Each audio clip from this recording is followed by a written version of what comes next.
The mind you have at 30 is built entirely from the choices you made in your 20s. Most people don't realize that until it's too late. But I just turned 30 somehow, and I want to share some of the lessons that I've learned over the last decade.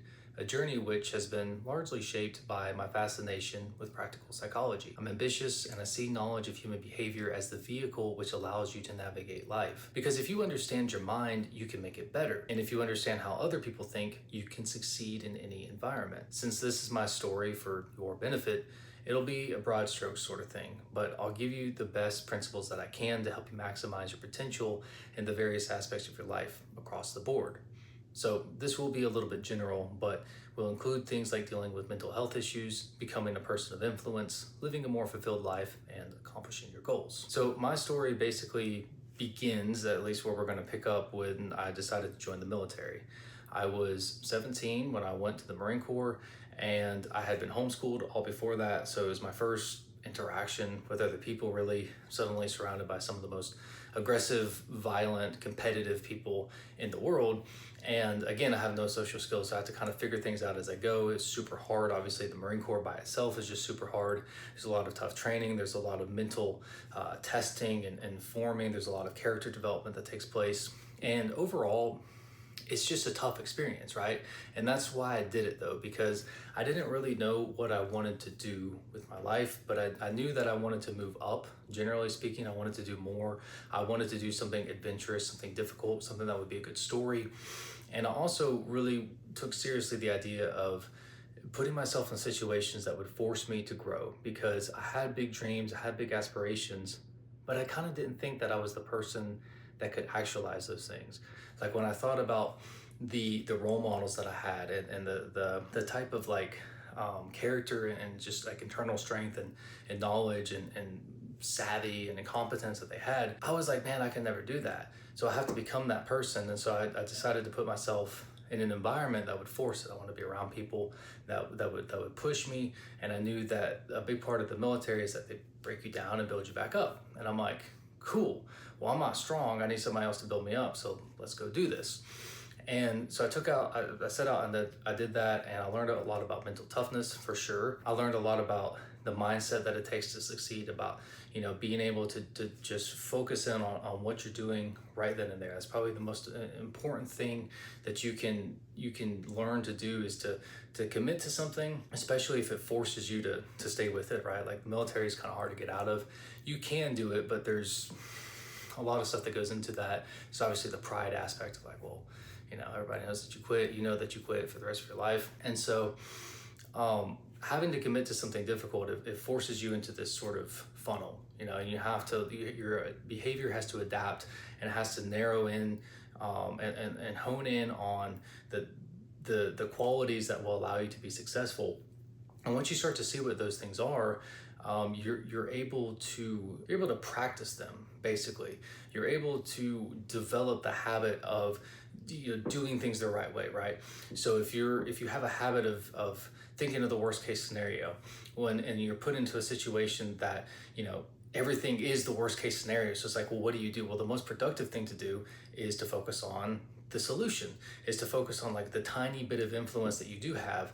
And so you realize, okay, when I do that, things get slightly better. So then I do it again and I get a little bit more better, so on and so forth. And you get more and more better, or something an intelligent person would say, right? But almost as soon as I got out of training, I had a very severe depressive episode.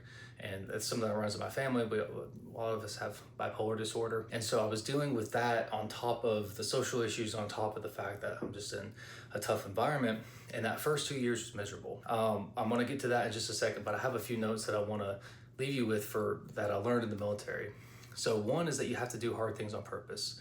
You have to choose the environment that builds you into the person that you need to become. And that commitment is what precedes capacity. It precedes capability. So you have to just stop waiting for the time to be right, and you have to just go do the things that you want to do. Now, maybe you can't do it on the level that you want to, but you have to take the first step and put yourself in the situation that's going to force you to figure it out.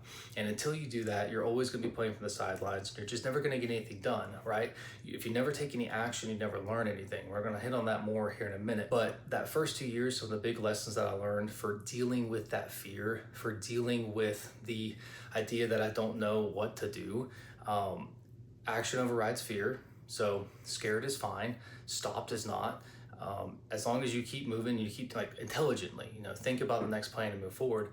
As long as you're doing that, you're going to be okay. One step at a time, sometimes is the only strategy that works, especially when you're, in hell. And you can't really think about the long term, so you have to just deal with what's right in front of you. Also, it's just like seems like a soft topic, but it's actually super important. Is that every role has fundamentals. You have to master those in order to rise to the top. So when you're in a new situation and everything sucks and is really, overwhelming to you, you have to understand that the vision you had of this venture was that you were going to be successful, right? But you can't really see what you have to go through to be successful. You can't really understand what the storm's going to look like. You can't really understand how you're going to be pushed and tested in all these different ways that don't feel glamorous. They feel like you're just not cut out for it. And you can't really anticipate all those things. So you have to understand that, hey, you're at the beginning. That's your role. You're not the CEO. You have to start as like the sales guy on the bottom floor. And so that person has a very different responsibility than the person at the top. And people get really caught up in this entitlement that, well, I made it through training and I'm here and it's I made the decision, I took action and it's not working out how I thought it would. Well, no, it's not become the end goal day one. And that really trips people up. Like whether it's a specific event or it's just life in general, they don't want to do the hard thing and that would allow them to become the person they want to be, 10 years down the road, because it just doesn't seem right. They didn't account for it and they don't understand that, hey, I have to pay my dues, basically. But yeah, action overrides fear is probably the biggest takeaway there. I also learned a lot of lessons about leadership. I would say that a good leader is somebody who others want to follow. So they typically are the person, and this is very obvious in that environment, the person that goes first. So everybody wants to be the leader on the battlefield, for example. At least they do in their heads, until the shots get fired and they realize, oh, I'm stuck. I don't actually want to be the first one out there. But how do you train to become the kind of person that will take action in a stressful environment? Well, you have to start small. And so maybe the stress isn't life or death, but it's the stress of like, I don't want to do this work. So somebody comes around and says, hey, we got to move these sandbags over here. Well, who's the first one to go do that, right?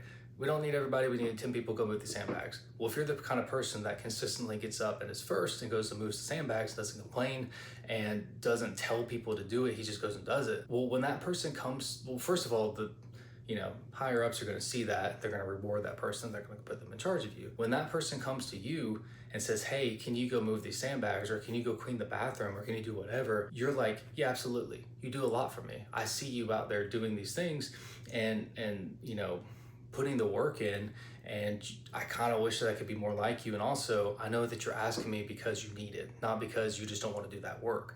It's because it's something that's really going to help you. I kind of like you and respect you. Yeah, I'm going to go do that. That's a good leader, in my opinion. The second point is to meet the culture where it's at. Rough people don't respect weakness, and life isn't what you think it should be. So basically, people go into situations, I'll use the military still, but this applies to pretty much anything, and they expect that life is going to be a certain way. Especially when you're young, especially when you're 20, when you're 17, whatever it is. You think you have these ideals of life, and then you get out in reality and people don't really play along. It's like if you're playing chess and you have a strategy that you want to use, but the opponent doesn't do the technique that, or the move that would allow you to carry out that plan. So you have to do something else. You have to adapt to reality. And a lot of people don't do that. They just become entitled and they say, well, you're not treating me the way I want you to. And they get mad about it. They complain about how life isn't fair, so on and so forth. Those people don't really go very far. You have to understand that people are who they are. And so if an environment's tough, you have to learn to be tough. If an environment requires patience, you may be able to change that one day with your brash audacity and your innovative ideas, but you probably don't know what you're doing enough to have those good ideas. You have to, again, pay your dues. You have to put the work in and spend time being the person at the bottom of the barrel who learns to master that level of the game. Like, yeah, it sucks to do working parties, it sucks to clean the bathrooms, but until you learn to do it in a way that a leader should, and you learn to do it in a way that like you learn to be humble, you learn to be patient, you learn to focus on things that nobody wants to do, that sets you up later to do the other unglamorous things that nobody wants to do. So if you're starting a business, nobody wants to cold call. But hey, I have, years of grinding away at like the slave labor that everybody hates and looks down on.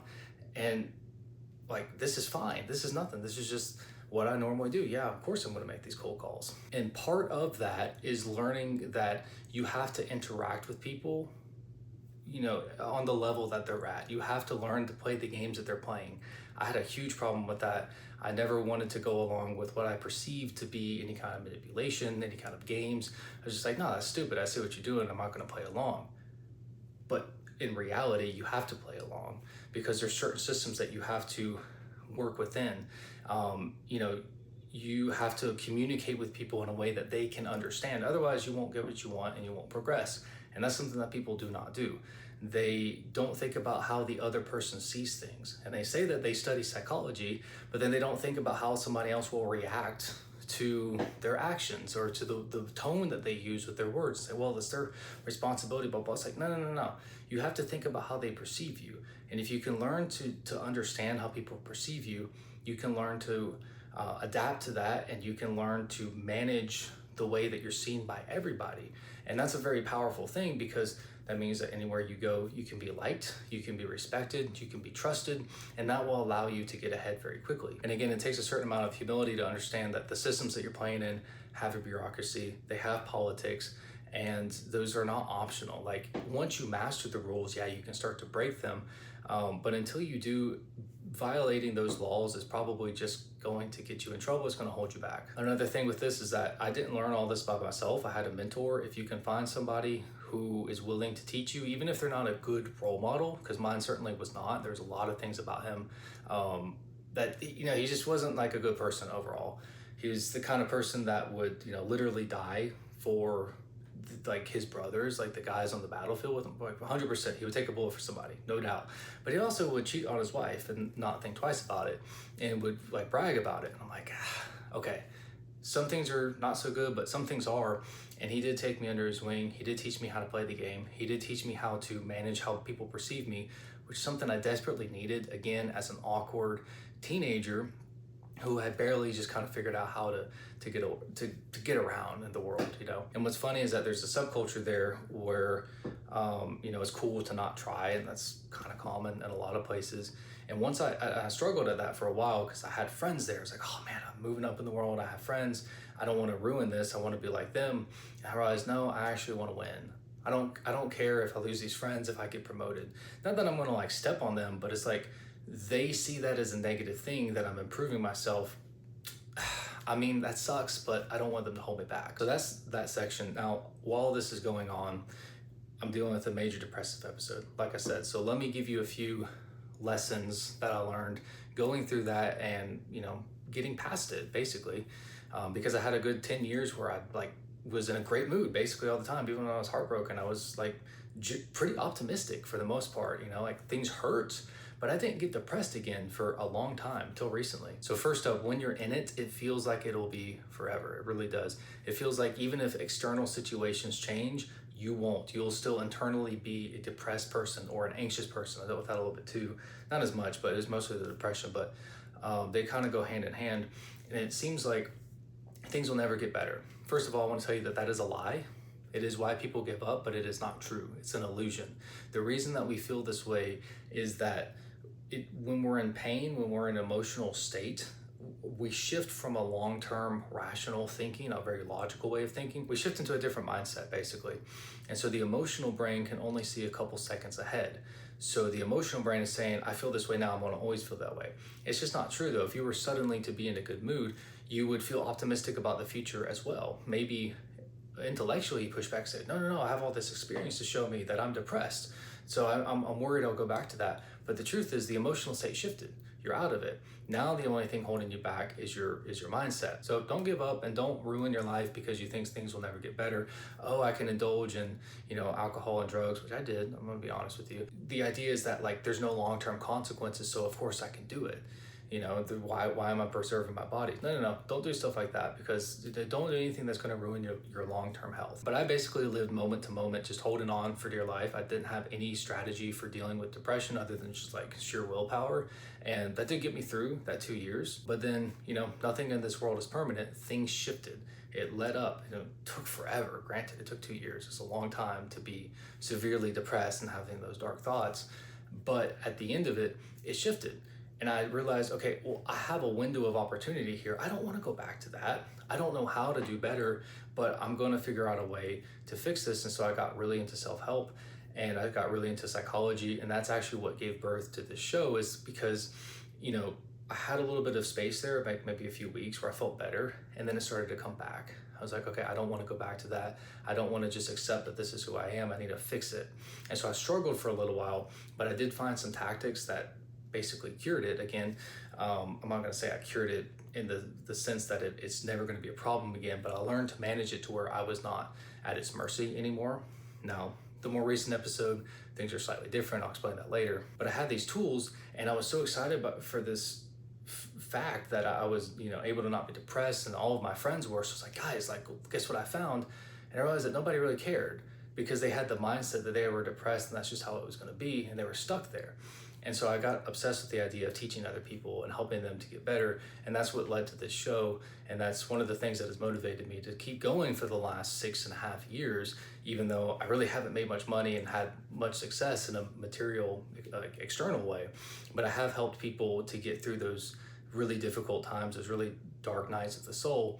And that's something I talk about a lot here, so I won't get into the tactics, but we'll cover those again in an upcoming episode. But basically, I learned that you can take control of your emotional state, and that changed everything. Life is mostly the story that you tell yourself. Like, there is reality. You can, see crackheads who tell themselves that life is great, and you look at their lives and it's clearly not. So I don't want to do it like to the extreme and say like, oh, life is what you make it. There's no consequences. No, be reasonable, be responsible. But the story that you tell yourself, that is going to dictate your experience. So if you're going through a moment of suffering and you say, oh, this sucks, I'm in pain, I'm suffering, that's very different than if you choose to find the ways that this is, good for you, that this is preparing you. This is an opportunity for you to go to battle against an idea, against some part of yourself, against something in the world. And if you can figure out how to win that battle, well, guess what? You're better off for it. You're stronger for it. That's a good thing, right? And it doesn't feel pleasant at the time, but neither does going to the gym. It's like, oh, well, this is different. It's real life. Like, yeah, but you're preparing your training for a real life situation. Like, that issue that you're having will probably come up again. Don't you want to learn how to deal with it now? But basically, like, first of all, just don't give up. And if you can't find the right tactics, if you just keep going for long enough, things will change. Anything will break if you attack it for long enough. It's not motivation, it's just the truth. And there's a quote here that I really like: perpetual action conquers nature. And if it conquers nature, much more will it be able to prevail over the human will. So you can, through repetitive action, if you are determined and relentless to get better and to fix things, even if it takes you years and years and years, maybe decades, like, you can get there eventually. And if you learn the right tools and strategies and principles along the way, hopefully it won't take that long. Hopefully you can expedite this. And just remember, yes, those dark times will come, but nothing in this world is permanent. This too shall pass. That was my motto for a long time. It's okay to feel hopeless today. Like, as long as you keep going and persevere, just understand that when you do catch a break, you need to capitalize on it. You don't want to just, oh, I feel better, everything's fine. No. You need to figure out a way to make sure that you don't go back into that place again. And then also, to take it a step further, you need to start learning to look for ways to bring those opportunities to you instead of just sitting around waiting for them. Sometimes it's not clear how to do that, I understand. But if you do think of things, then that could work. You should act on them, and you should do your best, because that might give you more ideas, even if it fails, and eventually you'll get there. So a key point here, just from a more psychological perspective, and keeping with the title of the show, is probably somebody that's like, he's not giving me specific therapy advice or psychology tricks and whatever. I don't know. That's just my style. I don't know what to tell you. But depression lies about time. Like I already kind of said, your emotional brain can't imagine things getting better, so you get stuck there. Again, that is the illness talking. That is not reality. Your emotional state is programmable, though. Most people never figure that out, but the people who do have the option of, if they want to put in some work and figure out how to get better versus remain a slave to their state of mind. And I think it's worth at least offering those tools to you. But so the next step after that, I got out of the military. This part will be a little bit quicker. I didn't know what to do. So I had no direction. I knew I didn't want to stay in.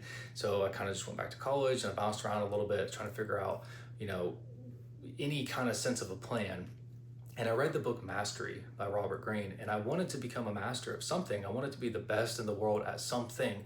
I wanted to be successful and competitive in a very competitive world. That nature drove me to the Marine Corps. It's still driving me. I just didn't have an outlet for it. And what he talks about in this book is pretty interesting. So basically there's different phases that people go through before they become a master of something. He gives a lot of historical examples of people who were, just geniuses essentially, or they became geniuses through work. They weren't necessarily naturally born that way. And one of the themes is that you go into an apprenticeship where you just spend about 10 years, usually the length of your 20s, working under somebody else and just getting the fundamentals of your trade down, getting good, building up skill, becoming competent. And then the next stage is that you go out and you actively experiment in the world. So like maybe you're a mechanic and you spend 10 years working as a mechanic, and then you go start your own business and you have to figure out the business side of things, right? And you have to figure out how to do things when you're not supervised, and it's the next level. And then there's more after that. But before the apprenticeship phase, you have to know what you're going to do, right? So how do you solve that problem? And he basically said to, it was a different way of saying follow your heart, follow your passion. It's not necessarily it's kind of a cliche thing that also I would argue against, but his point was not just to do whatever you want, it's to follow your interests, is to figure out what are the things that do kind of compel me and would require me to develop and to grow a little bit. Let's go try to do those things. I don't have to commit to them. I want to commit to the things that are producing good results though. And you just kind of through the process of trial and error, just figure it out basically.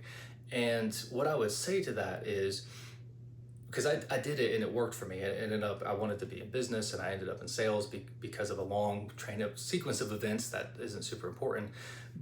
But to start off with, I knew that there were certain things I wanted to do. I knew I wanted to have an active life. I wanted to be adventurous. I wanted to do things. And that led me to make some mistakes. But at the same time, the reason that this works is that you're taking action. You're doing something, you're getting feedback. The mistake is saying, I need to go find myself, and you go do something that doesn't matter. You go on a long road trip or something. It's okay, that's great for self-reflection, but you don't find yourself. You're born formless and, mostly you're kind of a blank slate, not completely, but you're a baby, you get this programming, but you're not bound by your genetics. You're not destined to be just like your parents, right? So you start from zero intellectually and you build up and you become somebody. And then you turn around and say, I need to find my baseline. Your baseline's a baby. You're just like a blob of nothing. You're basically an animal. You have to build yourself. You have to figure things out and decide who you want to be, and then piece by piece make it happen. And so if you will just consistently take action and learn from the results of that, you will do just fine. So that began for me the apprenticeship phase, where I started on the sales floor. I was selling used cars, and I was terrible at it. And I was okay, I could pay my bills, but I had so much anxiety. I hated talking to people. I hated trying to negotiate. I hated overcoming objections. People tell me no, and I'm like, all right, well, I guess, what are you doing here, And they're like, no, you can't take no for an answer. You have to find a way to convince them. I'm like, they don't want it though, and I'm making them uncomfortable, and it was difficult. But a year and a half of that did wonders for my personal growth. I mean, it forced me to really master communication, and not master, but really take huge steps forward in terms of communication, in terms of dealing with people, which obviously there's character traits that go into that as well. So there's a lot of personal growth. The podcast, which I also started right about the same time, that started to pick up, and I saw some results. It's man, I think my thing is that I'm going to be in business. I think I'm going to start my own business, and it's going to be focused around the understanding of human nature, because that's what's making me pick up sales. That's what's making sales interesting to me, is that you have to understand how people think, and you have to figure out the combination log to get them to consistently give you their money. And that's kind of cool when you think about it. It's a good skill to have if you want to be successful in anything. It's how do you convince people to give you things, and especially their money? So I was like, okay, cool. Well, I have to work 8 hours a day. I might as well maximize those hours by maximizing my personal growth. I need to take on a harder job.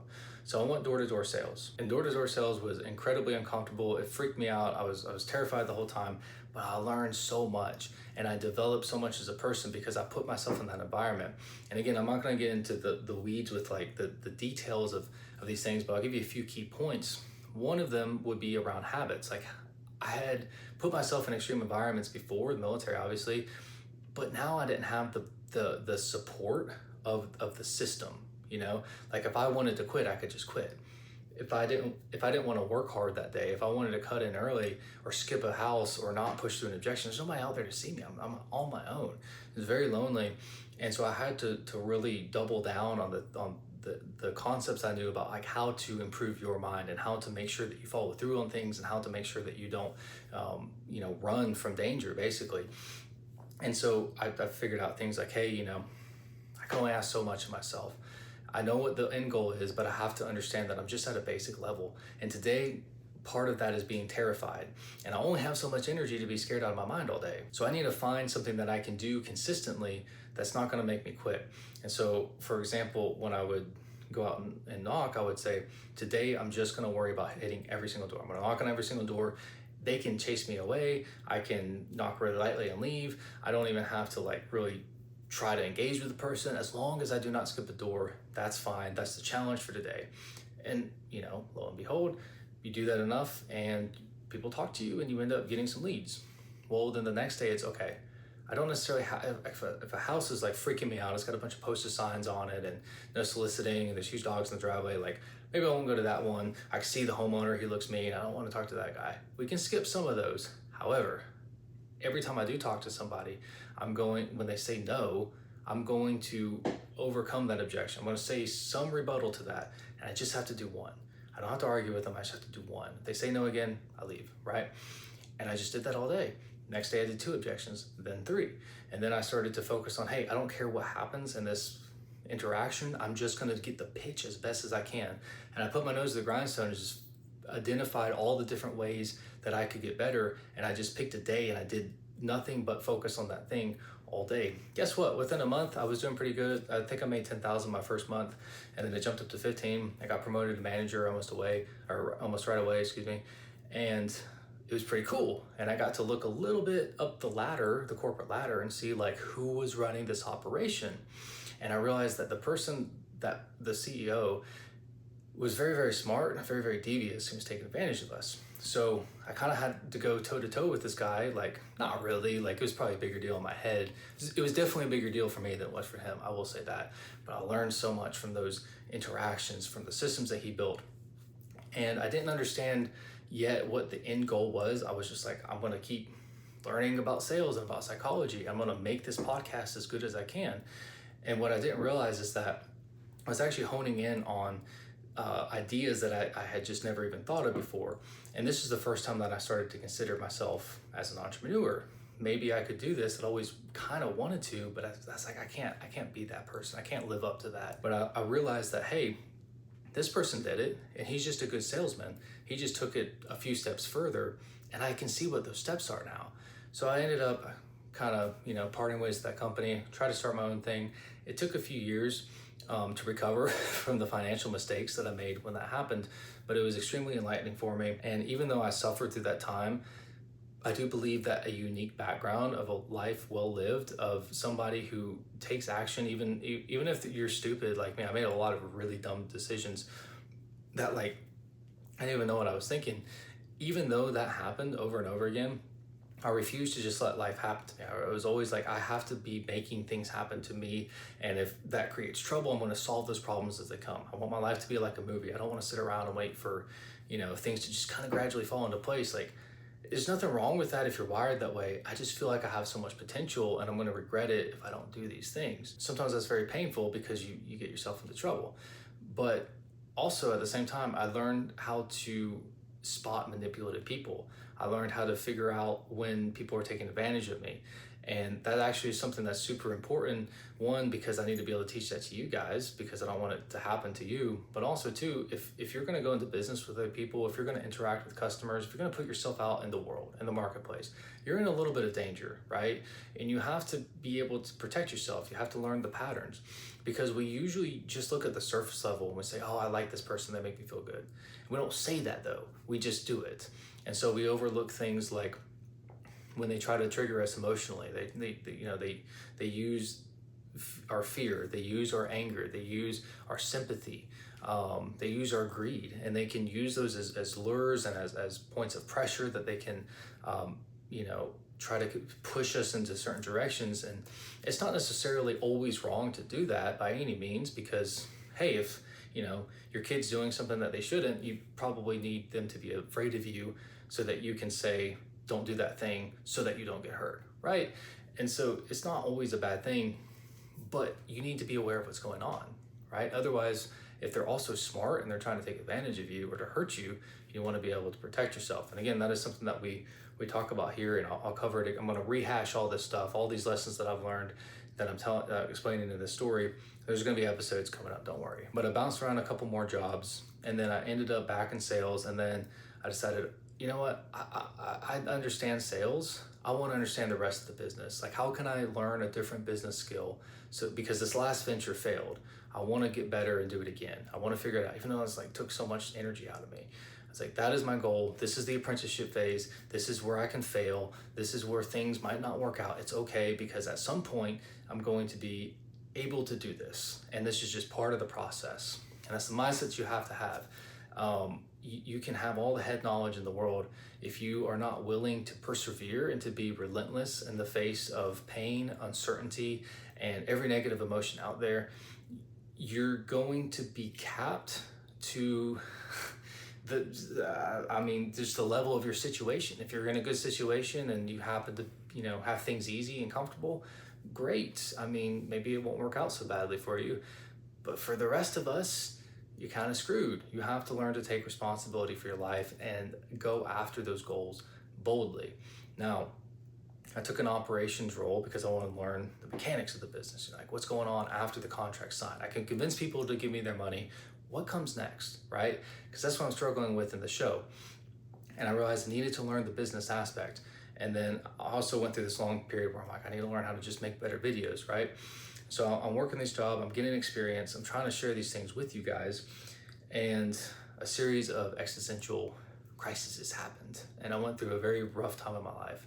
And I had the second big depressive episode, and it was just so much worse than the first one that I kept doing all the stuff that I had learned, and it just wasn't enough, and I just had to hold on again. It was right back down to square one. And that's probably the most important lesson that I want to tell you guys today. This is a concept that I learned from a martial arts teacher. He was explaining to us that when you're training, you're going to go through phases where things start to at first they're hard, but then they start to click. They start to get a little bit easier, and you learn the rhythms and you learn the responses, and you kind of know how to move and how to position your body. And things get interesting because you start to feel like you're actually training, and you're actually fighting now. You're not just getting beat up. And then you inevitably go through these phases where it gets harder and you're losing more and more, and you feel dumb. You feel like you're just making all these mistakes. And then once you get past that point though, you level up and you start to you hit a stride, and oh wait, I got this. Something clicks, and you fall into, you thought that you were doing good before, but now you're this is a whole step ahead. This is awesome. And then what always happens is as soon as you get to that point, things get really hard again. And you're like, crap, I'm back to square one. This sucks. He said, you are back at square one, but you're at level 2 square one. And that has been some of the best advice as far as keeping my head screwed on straight, because I get discouraged pretty easily, honestly. And it might not sound that way from the story, but I really do. And I have to remember that when you level up, things get harder. If you're playing a video game, you get to the next level, you're stronger, you have better armor and weapons, whatever, but so do the bad guys, and they're more complicated to kill. And so you have to understand that life is like that. And this was a very, it kind of aesthetically is a satisfying roundabout. It's I began this journey I began this decade, right, with a bout of serious depression. I ended with a bout of serious depression. It's like if my 20s are a book, the first and last chapter have this like symmetry to them, and it's this through line. And I'm going back to the same place where I'm like, man, like this is so much worse, and like there's actual real issues in my life now. You're a kid and you think that the world's ending, and then you grow up and you're like, oh shoot, like that actually wasn't that big of a deal. I thought it would be, and it wasn't. And then I go through it again and I realize like, these problems that I think are stunted by for life are going to be these awful things. In reality, it's just a phase. It's just a season. It comes and it goes.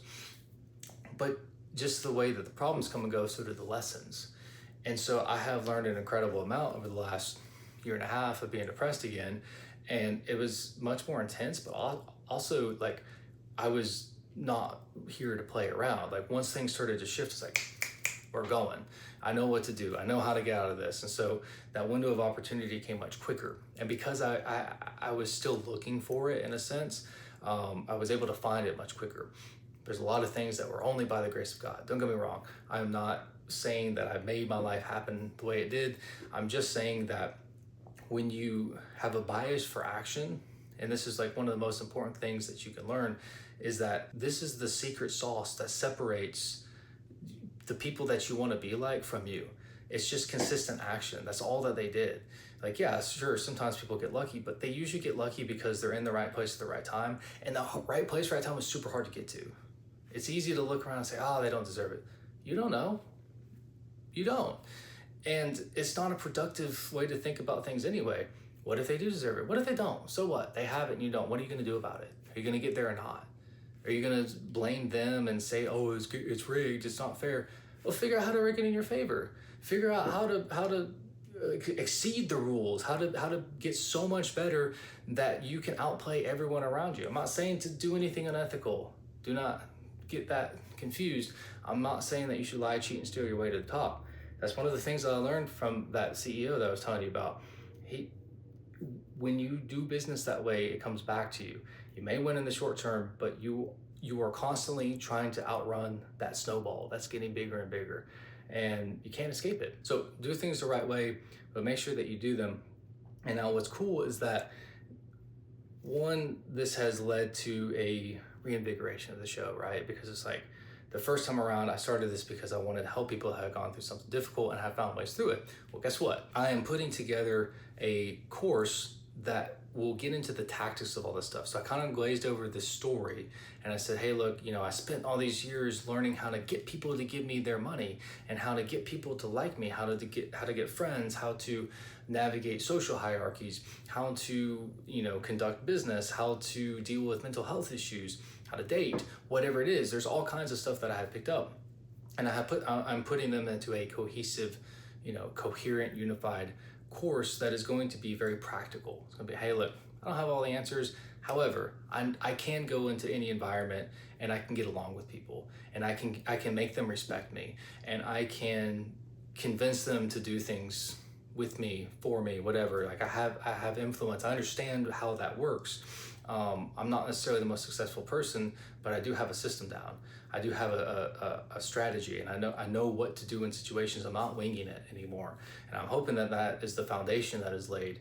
And I would leave you with that. If you can do nothing else with your 20s but lay a solid foundation, I'm really excited, actually, because I was super nervous about turning 30, and I struggled with it when I was like 28. But last year I started to come to terms with it. Now I'm actually just excited because I'm like, shoot, I can do whatever I want. I started a business last year. Why? Because I can. Because I know what to do. Is it thriving? No, but guess what? I have clients. I'm performing the service. There's a brand new industry that I've never been in before.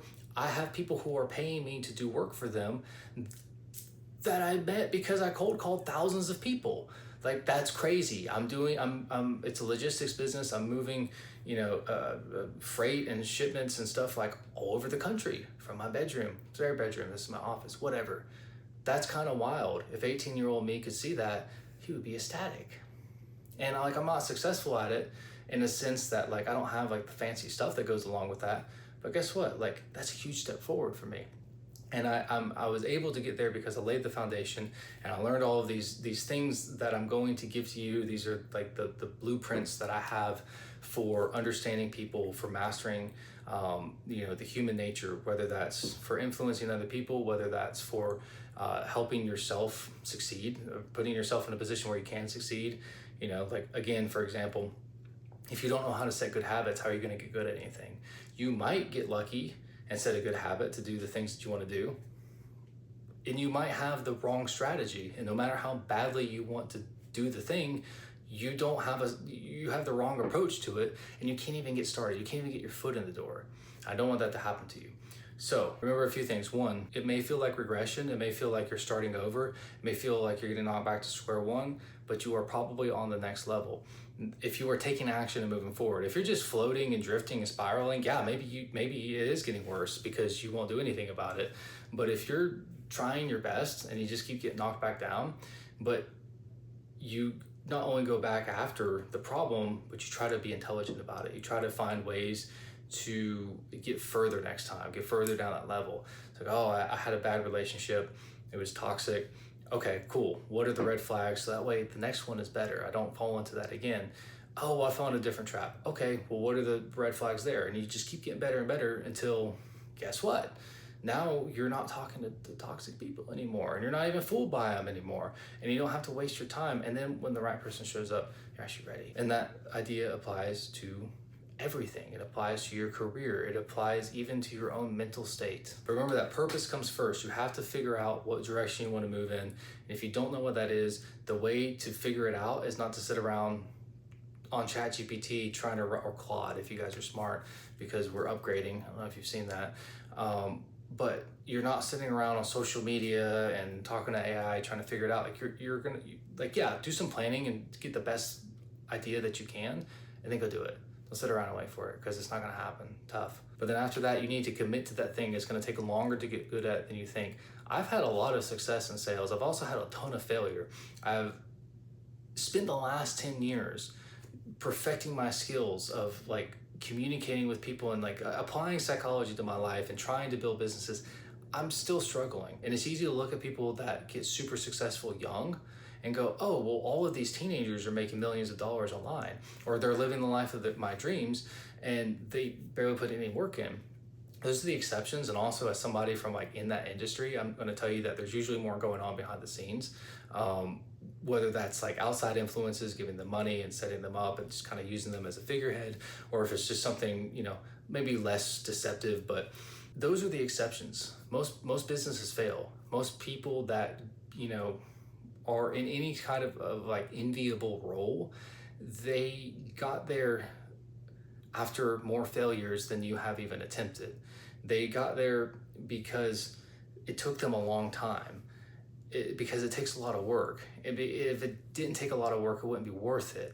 And so you've got to just come to terms with that. I kind of had this idea that, once I got the clients, things would be easy, and I forgot that actually I have to get good at the service. And then I was like, okay, well, I'll get good at that real quick. No, but I'm thinking that. And then I'll hire somebody. Well, wait a second. That's hard too. It's hard to find good people. It's hard to train them. It's hard to keep them. There's a whole set of, every level of the game is going to have so many challenges and so much difficulty. You have to be locked in and prepared to just work at it for a long time. And you have to, if you can't commit to something for the next 10 years, it's probably not worth your time now. I'm not saying you can't have hobbies, but I'm saying like you get one life. Do you want to waste it in a job that is okay, but doesn't lead you anywhere that you want to be? Or do you want to take a chance and go out there and put your hat in the ring and at least like knock on the door, walk into the room and take your legs, get beat up, whatever, and then go back again the next day and keep doing it until eventually you're not just in the room permanently, but you have a seat at the table, because that's what it takes to be good at anything, is relentless repetition, whether it's tedious, whether it's boring, painful, frustrating, you don't know what this is going to lead to, you have no guarantee of success. Do you choose to keep going or not? That's where people really screw up, is that they have a lot of potential, but they don't act on it. And it's not because they don't believe in themselves, it's because they don't understand the cost that is involved with being great at anything.